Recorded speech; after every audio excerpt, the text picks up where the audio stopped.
Olá, pessoal.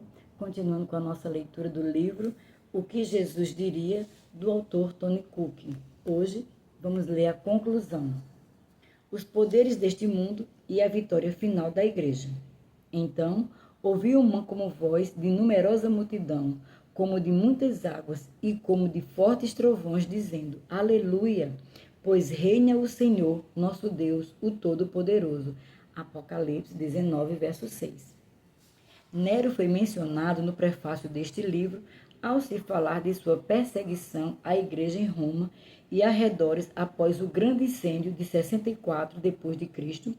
É provável que tanto Pedro quanto Paulo tenham sido mortos por volta dessa época, como parte da estratégia de usar os cristãos como bodes expiatórios no que diz respeito a esse evento desastroso. Outros imperadores também perseguiram os cristãos e alguns dos seus ataques à igreja seria em uma escala muito maior que o ataque de Nero. A tradição sugere que João havia se mudado originalmente para Éfeso algum momento antes da destruição de Jerusalém em 70 depois de Cristo. Foi então que o general romano Tito e suas tropas arrasaram a capital judaica, inclusive o templo. O arco de Tito foi erguido em 81 depois de Cristo e ainda está de pé hoje, próximo ao famoso Coliseu em Roma. Seus entalhes retratam claramente os soldados romanos carregando artigos e mobiliário do templo judeu de volta para Roma.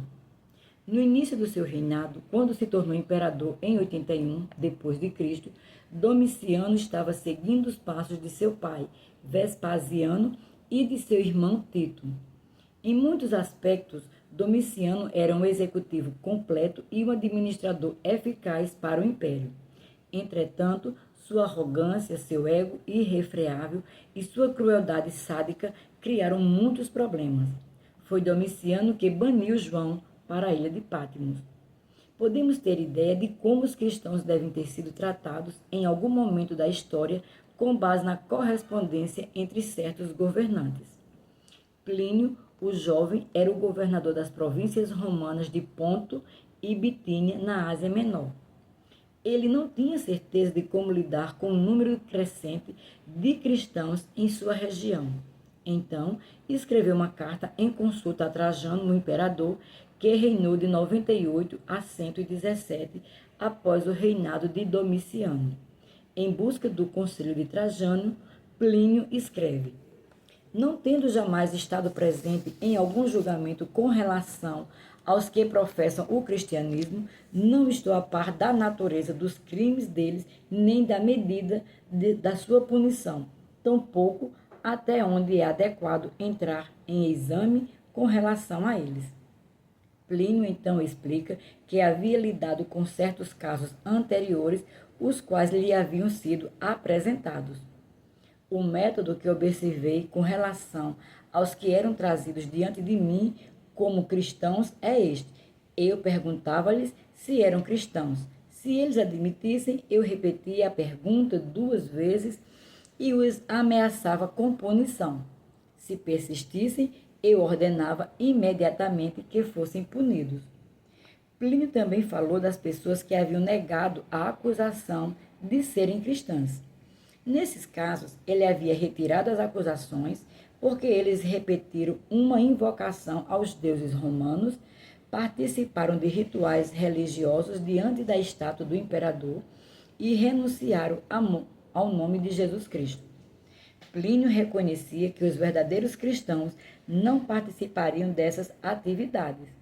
Em suma, esse governador estava buscando orientação e reafirmação da parte do imperador sobre como lidar com os cristãos, assim como com aqueles que reconheciam ter sido cristãos no passado, mas que agora estavam renunciando à fé em Cristo. Nessa mesma correspondência, Plínio reconhece a expansão e o progresso da fé cristã na Ásia Menor. Ele escreve: Na verdade, esta superstição contagiosa não está confinada às cidades apenas, mas espalhou sua infecção entre as aldeias e países vizinhos. Trajano deu uma resposta um tanto moderada. Ele não encorajou o governador a procurar agressivamente os cristãos, mas aconselha: não se esforce demais procurando por eles. Se eles realmente forem trazidos à sua presença e o crime for provado, eles devem ser punidos com restrição, porém, de que quando a parte negar ser cristã, e deverá dar evidências de que não é o invocando os nomes dos deuses que seja perdoada, sem embargo de qualquer suspeita anterior. Quando se arrepender, as informações anônimas não devem ser recebidas em qualquer tipo de julgamento. Vários imperadores tinham diferentes padrões com relação a lidar com os cristãos. Alguns pareciam ignorá-los completamente. Dos que tinham proibições, alguns eram mais duros e severos que outros. Mesmo quando as leis e os decretos eram contra a fé cristã, o nível de coerção e a punição distribuída variavam de província para província e de cidade para cidade. Esse, provavelmente, é um fator que contribuiu para a razão pela qual vemos os cristãos em Esmirna e Pérgamo enfrentando maior perseguição. Apocalipse, capítulo 2, dos que outras igrejas em outras cidades. Os cristãos não eram perseguidos simplesmente porque acreditavam em Jesus. A maioria das pessoas no Império Romano era politeísta, de modo que uma pessoa ou um grupo ter um Deus a mais não era problema.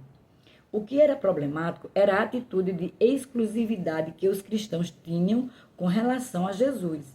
Ele era o Salvador e a fé cristã não permitia que ele mostrassem lealdade ou devoção a qualquer outro Deus. Se os cristãos não expressassem sua lealdade aos deuses de Roma, a César em particular, eram considerados desleais e traidores. Acreditava-se que o império só poderia sobreviver com unidade, razão pela qual tal deslealdade muitas vezes era confrontada com reações duras e letais. Algumas das perseguições notáveis contra a igreja ocorreram sob a regência de imperadores como Marco Aurélio, 161 a 180, Sétimo Severo, 193 a 211, Trajano Décio, 249 a 251 e Valeriano, 253 a 260. A perseguição mais severa aos cristãos veio através de Diocleciano, 285 a 305. Regimes diferentes aplicavam a perseguição de formas variadas, mas alguns dos métodos utilizados nos primeiros séculos incluíam: os cristãos podiam ter empregos negados ou ser apontados para serem demitidos de certos papéis governamentais, inclusive no exército ou no Senado. Em alguns casos, os cristãos podiam ter negado seu acesso ao mercado, caso se recusassem a oferecer incenso a uma imagem do imperador e a pronunciar a frase: César é Senhor. Os prédios das igrejas podiam ser demolidos ou confiscados e cópias da Bíblia podiam ser destruídas. Os líderes das igrejas podiam ser presos, torturados ou banidos da sociedade. Os cristãos às vezes enfrentavam a execução e eram mortos pela espada, pela lança, pela crucificação, pelo fogo, por afogamento, por feras selvagens e por inúmeros outros métodos atrozes, cruéis e sádicos. Tertuliano, 160 a 220 d.C., é um dos pais da igreja primitiva que viveu no norte da África em fins do segundo século. Disse ter escrito que o sangue dos mártires é a semente da igreja. Sua declaração específica foi: quanto mais somos esmagados pelos perseguidores, mais crescemos em número. O sangue dos cristãos é semente. Por sua recusa em honrar os deuses romanos, às vezes se pensava que os cristãos eram a causa das calamidades naturais que sobrevinham ao império. Em outras palavras, os deuses supostamente ficavam irados e puniam a população, porque os cristãos se recusavam a adorá-los. Abordando essa questão, Tertuliano escreve: eles pensam que os cristãos são a causa de todo o desastre público, de toda a aflição com qual o povo é visitado. Se o Tibre sobe até a altura das muralhas da cidade, se o Nilo não envia suas águas sobre os campos, se os céus não davam chuva, se há um terremoto, se há fome ou peste, imediatamente o clamor é: lancem os cristãos aos leões. Tertuliano argumentava apaixonadamente a favor das virtudes da fé cristã e defendia o desmantelamento de uma ideologia que gerava preconceito e hostilidade para com os seguidores de Cristo. Os períodos de perseguição contra a Igreja continuaram apesar dos apelos de Tertuliano e, em muitos aspectos, eles se intensificaram ao longo do século seguinte. Foi somente quando os cooperadores Constantino no Ocidente e Licínio no Oriente expediram o Edito de Milão em 313 d.C., que a perseguição contra a Igreja foi declarada ilegal no Império Romano. Esse decreto afirmava que que os cristãos e todos os outros devem ser livres para seguir a forma de religião que pareça melhor a cada um deles. E que, com relação aos cristãos, todos os que escolherem essa religião devem ter permissão livre e absoluta para continuar nela e não serem perturbados ou molestados de modo algum. O edito também dispunha que as propriedades confiscadas fossem devolvidas às igrejas e aos cristãos. Os dias da perseguição romana haviam cessado, mas a igreja dos primeiros séculos deu ouvidos ao chamado para perseverar. Paulo havia dito a Timóteo: suporta as aflições como bom soldado de Cristo, e que todos que desejam viver piedosamente em Cristo serão perseguidos. 2 Timóteo, capítulo 2, verso 3, capítulo 3, verso 12. O autor de Hebreus advertiu: lembrai-vos, porém, dos dias anteriores, em que, depois de iluminados, sustentastes grandes lutas e sofrimentos, ora expostos como em espetáculo, tanto de opróbrio quanto de tribulações, ora tornando-vos coparticipantes com aqueles que desse modo foram tratados. Porque não somente vos compadecestes dos encarcerados, como também aceitastes com alegria o espólio dos vossos bens, tendo ciência de possuirdes vós mesmos patrimônio superior e durável. Hebreus capítulo 10, verso 32 e 34. Muitos dos primeiros cristãos sofreram grandemente por causa de sua fé, e, no entanto, muitos deles mantiveram uma atitude de superação. No contexto limitado dos 3 primeiros capítulos de Apocalipse, sabendo que João havia sido exilado para Patmos e que muitos em Esmirna iriam sofrer perseguições e ser lançados na prisão, Jesus disse a eles: ser fiel até a morte e dar-te-ei a coroa da vida. Apocalipse 2:10. Em Pérgamo, Jesus reconheceu que Antipas, minha testemunha, meu fiel, havia sido morto e, no entanto, os cristãos não vacilaram. Eles permaneceram leais a Jesus e não o negaram. Apocalipse 2, verso 13. Assim como os faraós do Egito e Nabucodonosor da Babilônia no Antigo Testamento, os imperadores romanos viveram e morreram. Por mais poder que esses governantes tivessem, ou por maior que fosse a influência que eles exercessem, eles morreram e foram julgados por um Deus santo e justo. Alguns dos imperadores tinham certas características boas, mas outros perseguiram cruelmente os cristãos. Nero havia queimado os cristãos até a morte, utilizando-os como tochas humanas para iluminar o seu jardim, e, no entanto, encontrou a morte nas mãos dos seus próprios guardas-costas. Domiciano, que atrevidamente se chamava de Senhor e Deus, foi apunhalado até a morte pelos membros da própria administração. Alguns podem ter pensado que os imperadores eram todo-poderosos e invencíveis, mas a afirmação de Isaías 26:14 acabou por se aplicar a todos os Césares que haviam assediado os cristãos. Aqueles povos, os antigos tiranos, estão mortos, não voltarão a viver. São somente sombras, não ressuscitarão. pois tu o castigastes e destruístes, e ninguém lembra mais deles. Existem regimes opressores terrenos hoje que não querem que seu povo tenha Bíblia. Eles querem que seus cidadãos pensem que a máquina política deles é suprema e eterna, mas não é Hitler. Aliás, mas não é.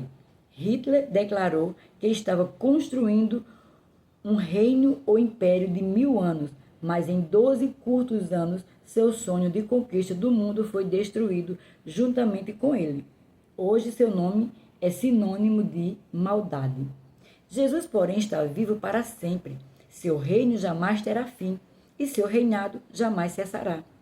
A profecia do Antigo Testamento é verdadeira e veremos seu cumprimento, para que se aumente o seu governo e venha paz sem fim. Isaías 9:7. A magnificência de Jesus, que é revelada no livro de Apocalipse, contrasta fortemente com os governantes terrenos que aparecem por um instante e depois passam. Jesus teve uma morte terrível como nosso substituto e como nosso Salvador, mas a morte não pôde detê-lo. Ele ressurgiu gloriosamente para nunca mais morrer, e ele reinará por toda a eternidade. Enquanto João e os outros cristãos do primeiro século sofriam a opressão de um tirano terreno, a revelação de Jesus Cristo lhes permitiu estar em uma posição estratégica com relação à situação que enfrentavam. Em Apocalipse, Jesus se revelou como soberano dos reis da terra. Apocalipse 1:5. Senhor, 1:8. Todo-Poderoso, 1:8. Princípio da criação de Deus, 3:14. Leão da tribo de Judá, 5:5. Raiz de Davi, capítulo 5, verso 5.